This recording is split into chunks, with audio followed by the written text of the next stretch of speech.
Salam sejahtera, kami dari University Sains Malaysia kursus Hubungan Etnik Kumpulan 3. Kami ingin membentangkan kaedah perubatan tradisional bagi kaum Melayu, Cina dan India. Assalamualaikum dan selamat sejahtera. Nama saya Amirul Hafizah bin Jamaluddin. Saya akan berbincangkan tentang pengenalan kaedah perubatan tradisional. Apakah yang dimaksudkan tentang kaedah perubatan tradisional? Kaedah perubatan tradisional merupakan amalan pendekatan pengetahuan dan kepercayaan terhadap kesehatan yang diwarisi secara turun-temurun dengan penggunaan sumber-sumber dari misalnya tumbuhan ataupun herba. Kaedah perubatan tradisional juga menggunakan terapi spiritual dan senaman yang tidak memberikan kesan sampingan terhadap pesakit.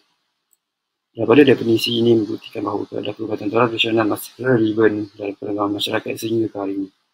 Di Malaysia terdapat kepelbagaian terhadap kaedah perubatan tradisional mengikut kaum yang terdiri daripada Melayu, Cina dan India yang mempunyai cara yang tersendiri dan unik dalam mencegah dan merawat penyakit. Perbincangan ini diteruskan lagi dengan kaedah perubatan tradisional kaum Melayu. Asal-usul kaedah ini berasanya daripada manuskrip iaitu ilmu perubatan yang ditulis dalam tulisan Jawi yang kemudian diterjemahkan kepada kitab-kitab tip. Selain itu, asal-usul kaedah perubatan ini juga berasalnya daripada hikayat bisana hikayat yang terkenal dalam kaum Melayu ialah hikayat Nurul Lisan Menjawab Moral. Kaedah perubatan tradisional kaum Melayu kebanyakannya menggunakan tumbuh-tumbuhan kerana setiap bahagian seperti batang, akar, ubi dan lain-lain mempunyai fungsi yang penting untuk merawat pelbagai penyakit. Ini ialah contoh-contoh yang selalu digunakan dalam kaedah perubatan tradisional kaum Melayu iaitu cengkeh, lada sulah dan juga halia bara. Terdapat 9 jenis kaedah rawatan kaum Melayu. Kaedah yang biasa diamalkan oleh kaum Melayu ialah kaedah diminum dan kaedah dimakan. Bagi bahagian luaran, kaedah berangin digunakan untuk menyembuhkan penyakit luaran. Kaedah alternatif menggunakan ayat Al-Quran dan campuran herba-herba untuk merawat penyakit. Kaedah bekam pula digunakan untuk mengeluarkan toksik dalam badan, misalnya darah yang kotor. Manakala kaedah berpantang merupakan amalan larangan pada pesakit, misalnya ibu yang lepas bersalin. Ayurveda adalah sistem perubatan tradisional terkenal di India. Konsep Ayurveda muncul dan berkembang antara 2500 dan 500 SM di India. Ayurveda mengesang asal-usul dengan Veda, the Holy Vedas, Atharva Veda pada khususnya. Pengamalan dan rawatan Ayurveda ini tergantung pada penggunaan herba sepenuhnya. Terdapat lebih daripada 600 formula herba dan 250 tumbuhan tunggal. Ia dikelompokkan dalam kategori. Salah cara tumbuhan herba hidup atas tanah. Cara tumbuhan herba hidup atas air. Bruksherba adalah tumbuhan herba tumbuh atas bahagian pokok dan tidak bergantung pada sumber nutriennya. Brukshadan adalah tumbuhan herba tumbuh atas bahagian pokok dan bergantung pada sumber nutriennya. Ia juga dikategorikan mengikut kesan kesihatan pesakit. Terdapat beberapa ubat dan herba digunakan dalam sistem perubatan Ayurveda ini. Peri kata adalah salah satu herba yang digunakan secara luas. Peri kata ini bertindak sebagai pengatur gula yang kuat dan menekan tindak balas neural terhadap rangsangan rasa manis. Akar ashwagandha ini juga adalah salah satu tonik kesihatan dan ejen pemulihan yang terbaik. Selain itu, daun merica juga mengandungi sterigosperin, iaitu suatu komponen mikro tubuh badan yang bertindak sebagai antibiotik. Dalam sistem perubatan Ayurveda ini terdapat beberapa kaedah rawatan. Antaranya ialah kaedah urutan Abhyanga. Urutan ini dapat menyatoksing, menegan dan melembutkan kulit. Ia juga mengurangkan simptom-simptom tekanan fizikal dan menenangkan fikiran. Tambahan, kaedah Shirodhara adalah salah satu teknik rawatan Ayurveda dengan menitiskan minyak suam ke dahi dalam aliran berterusan selama 20 hingga 60 minit. Ini akan meningkatkan mood secara kata, setara, menurun kadar pernafasan, menurun tekanan darah dan degup jantung dan meningkatkan irama alfa. Air sekali. Swedana adalah terapi fermentasi yang bermaksud ia melibatkan penggunaan air herba panas, sauna. Terapi swedana ini meningkatkan metabolisme dan pernafasan kita secara ekspektoral. Salam sejahtera, saya U Hong Kiat. Saya akan membincang tentang kaedah perubatan tradisional Cina dan perbandingan antara kaedah perubatan tradisional dan moden. Tanpa membuang masa, saya akan memperkenalkan kaedah perubatan tradisional Cina. Terdapat banyak jenis teknik dan kaedah untuk merawat penyakit. Ia terlibat banyak ilmu dalam bidang ini. Pertama sekali, sumber dan asal-usulnya. Dalam sejarah China, terdapat banyak etnik dan kaum dan menyebabkan pelbagai jenis kaedah perubatan dari etnik masing-masing. Antara kitab dan buku yang diwarisi, termasuklah Huang Ti Neijing, Zhenong Penchao Jing dan Penchao Gang Wu. Huangti Nejing ditulis oleh Maharaja Huangti pada tahun 2600 sebelum Masehi berdasarkan falsafah Taoisme, yaitu cara semula jadi. Manakala Senung Pencao Jing ditulis oleh Senung pada dinasti Han, manakala Pencao Kangmu ditulis oleh Li Shizhen pada dinasti Ming. Ketiga-tiga kitab ini merekodkan nama, fungsi dan penerangan ubat dan herba dari tumbuhan, binatang dan galian sumber mineral. Pada hari ini, terdapat lebih kurang 500 jenis ubat dan herba tradisional masih digunakan. Semua ubat dan herba berasal dari sumber alam sekitar, tidak kira tumbuhan, haiwan dan galian sumber mineral. Setiap ubat dan herba mempunyai atribut fungsi masing-masing. Kebanyakan ubat dari haiwan telah kurang digunakan kerana ia menyebabkan banyak kes pemburuan dan pembunuhan haiwan. Herba dan ubat mempunyai caranya untuk dibuat termasuklah direneh, direbus, direndam, dikukus, dan sebagainya. Di sini mempunyai 3 contoh ubat dan herba, iaitu ginseng, kuda laut, dan buah koci. Setiap ubat ini mempunyai fungsi dan cara dibuat masing-masing. Sebelum rawatan, diagnostik akan dilakukan termasuklah sentuhan nadi, perhatian, bau, dan tanya. Sekarang saya akan membincangkan tentang kaedah rawatannya. Terdapat banyak kaedah termasuk akupunktur, moksa, terapi makanan, cawanan, kuasa, theta, tuina, dan lain-lain. Setiap kaedah akan merawat penyakit yang berbeza. Sekarang, topik ini telah wujudnya lama sejak kaedah perubatan moden semakin popular di dunia ini.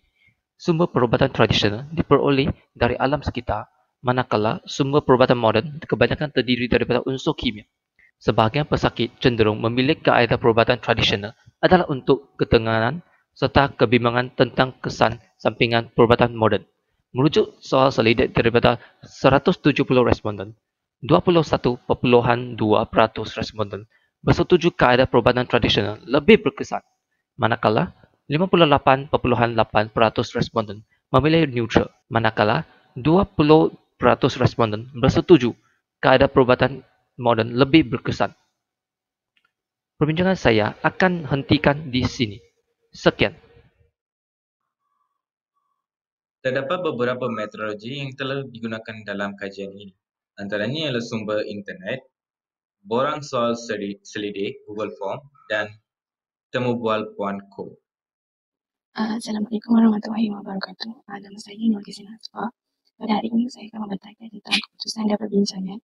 Ini adalah keputusan responden daripada Google Form. Terdapat 170 responden yang telah menjawab soal selidik ini. Majoritinya ialah daripada kaum Melayu, diikuti oleh kaum Cina dan India. Selebihnya ialah kaum Bumi Putra dan lain-lain. Mereka juga terdiri daripada berbagai lapisan umur seperti kebanyakannya ialah 21 hingga 30 tahun, diikuti dengan 11 hingga 20 tahun dan 51 hingga 60 tahun, 41 hingga 50 tahun dan juga akhir sekali ialah 31 hingga 40 tahun. Ini ialah soalan-soalan yang telah kami ajukan dalam keputusan dan perbincangan, iaitu dalam seksyen 2. Soalan yang sama telah diberikan kepada responden, cuma berbeza dari segi herba. Berdasarkan pengetahuan anda, ubat tradisional yang ditunjukkan dalam gambar ini berasal dari kaum mana?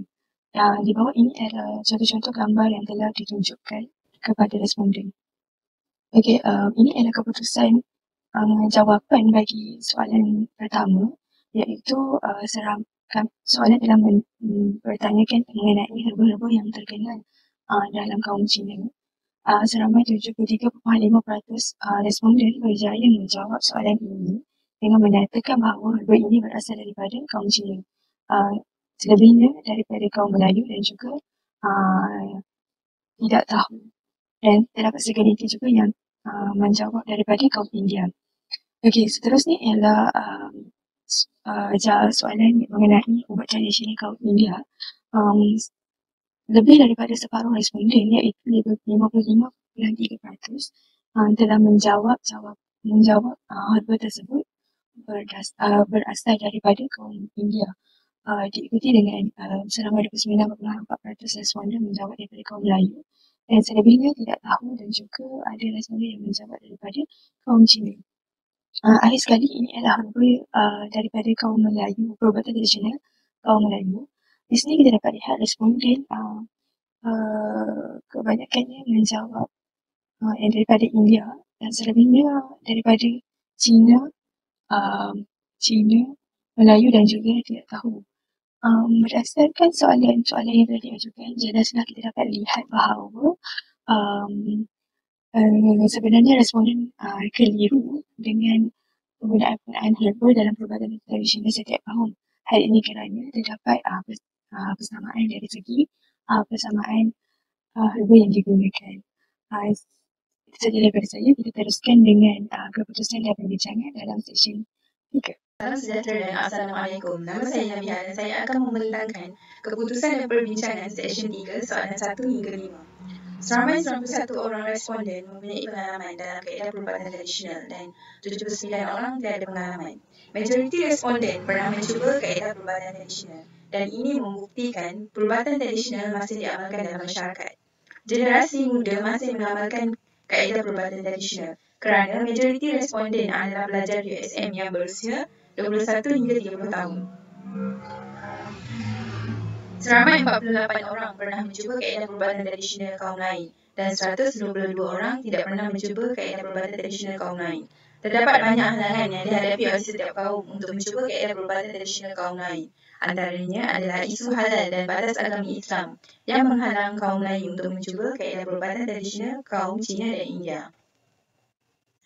Soalan ini telah disalaherti oleh responden dan terpaksa dianalisis satu persatu kerana soalan ini mempunyai kaitan dengan soalan kedua. Apa yang dapat disimpulkan daripada soalan ini adalah majoriti kaum Melayu dan India pernah mencuba kaedah perubatan tradisional kaum Cina. Ini kerana banyak pusat perubatan tradisional kaum Cina yang telah dibuka di Malaysia dan kaum Cina juga kaya dengan berbagai jenis herba. Kami telah mengelaskan kaedah perubatan tradisional yang pernah dicuba oleh responden mengikut kaum. Bagi kaum Melayu adalah urutan, bekam dan resdong. Bagi kaum Cina adalah akupuncture, Tuanai dan Guasha. Dan bagi kaum India adalah Ayurveda. Perubatan tradisional yang dicuba oleh responden adalah perubatan tradisional yang terkenal bagi setiap kaum. Majoriti responden mengetahui kaedah perubatan tradisional daripada keluarga, media sosial dan pengamal perubatan. Hal ini membuktikan keluarga memainkan peranan penting dalam kelangsungan kaedah perubatan tradisional. Okey, hai, Assalamualaikum dan salam sejahtera. Nama saya Muhammad Zainul. Okey, sekarang saya akan menceritakan tentang soalan yang ke-6, iaitu apakah tahap pengetahuan mereka tentang kaedah-kaedah perubatan tradisional. Di sini kita dapat lihat dua orang sangat memahami tentang rawatan tradisional dan 9 orang memahami sahaja. Kemudian kita dapat lihat 54 orang tidak mengetahui kaedah tradisional dan 5 orang tidak tahu langsung tentang kaedah perubatan tradisional.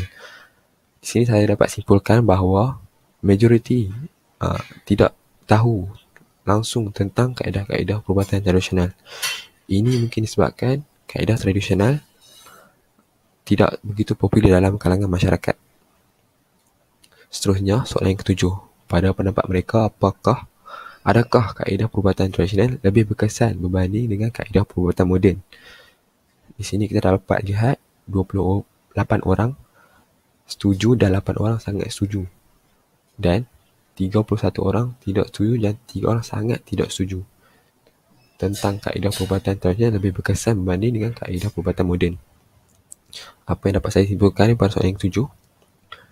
Kita dapat lihat keputusannya ialah sama, iaitu 50% sangat setuju dan 50% tidak setuju. Mungkin disebabkan mereka kurang diberi pendedahan tentang kaedah perubatan tradisional. Seterusnya, soalan yang ke-8. Pada pendapat mereka, apakah kebaikan kaedah perubatan tradisional?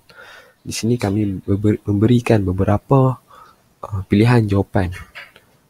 Oleh itu, sebanyak 79 orang telah memilih jawapan iaitu kaedah perubatan tradisional memberi kurang kesan sampingan.